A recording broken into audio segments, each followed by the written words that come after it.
अध्यक्ष महोदय, मराठी विभागातल्या बाब क्रमांक 340 हा बाब क्रमांक आहे।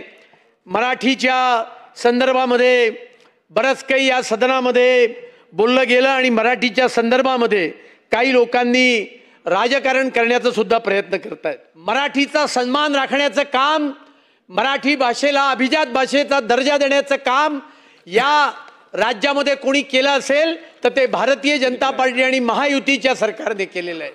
अध्यक्ष महोदय, आणि म्हणून माझी सूचना आहे की मराठी ही शिकवण्याकरता एका पोर्टलच्या माध्यमातून अनेकांनी मराठी प्रेमी लोकांनी सूचना केलेल्या आहेत की मराठी तात्काळ शिकण्याकरता त्या ठिकाणी काही ना काही एक सोय उपलब्ध त्या ठिकाणी करण्याची आवश्यकता आहे। अध्यक्ष महोदय, पण मराठीच्या मुद्द्यावरनं या ठिकाणी राजकारण करून स्वतःची घरं भरणं आणि स्वतःचं राजकीय पोळी शेकण्याचं काम या ठिकाणी काही लोक करतात। अध्यक्ष महोदय, माझ्या हातामध्ये या ठिकाणी स्वायत्त महाराष्ट्र या नावाने चालणाऱ्या ट्विटर हँडलची काही माहिती माझ्या हातात आहे। याचं नावच काय आहे?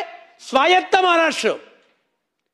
हे काय प्रकारच्या पोस्ट करतात आणि या ट्विटर हँडलवरनं दोन भाषिकांमध्ये, दोन समाजामध्ये द्वेष पसरवण्याचं काम चालतं।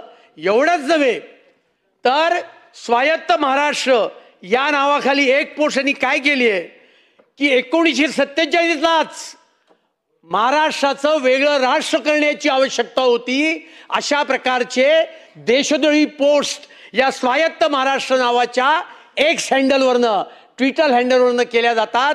माझी या चर्चेच्या निमित्ताने मागणी आहे की या एक्स हँडलची पूर्ण चौकशी राज्याच्या गृह विभागाने केली पाहिजे। या ट्विटर हँडलच्या मागे महाराष्ट्राला बदनाम करण्याचं, मराठी माणसाला बदनाम करण्याचं हे जे षडयंत्र आहे, हे षडयंत्र कोण चालवत आहे? समाजामध्ये फूट पाडण्याचं, द्वेष पसरवण्याचं काम या हँडलच्या माध्यमातून कोण करतंय याची चौकशी गृह विभागाने करावी आणि या हँडलवर बंदी आणावी अशा प्रकारची मागणी या चर्चेच्या निमित्ताने मी करतो आणि माझे 2 शब्द समाप्त करतो। जय हिंद, जय महाराष्ट्र।